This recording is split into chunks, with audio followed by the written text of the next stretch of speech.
In today's video, I'm going to teach you how to ungroup or detach a component instance in Figma.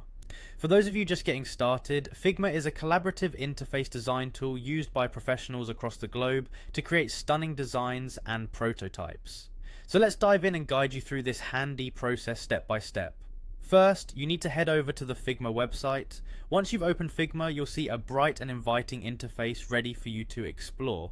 But before diving into any projects, click on the Login button. If you already have an account, simply enter your credentials. If not, you'll need to set up an account to gain full access to the platform's features. Once you're logged in, you should land on the Figma home screen. This is your central hub where you can access all your projects and create new ones.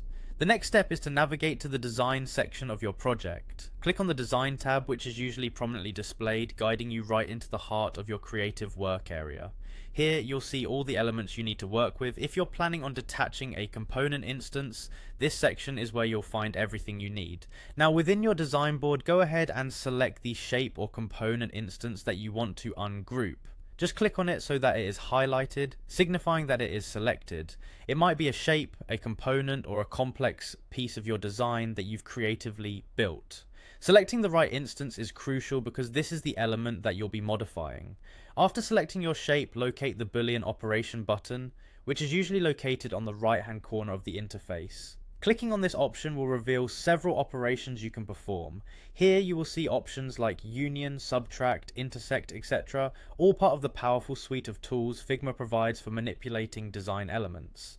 Now you will click on union.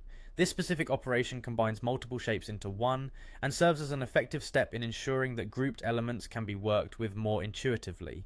However, since your goal is to detach a component instance, you'll proceed towards the option that lets you detach it from its symbol or main component.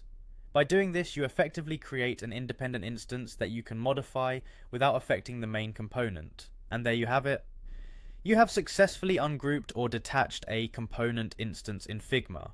This process allows you to have more flexibility when working with components within your projects. Remember, knowing how to navigate tools like Figma will greatly enhance your creative capacity and efficiency in design work. Happy designing!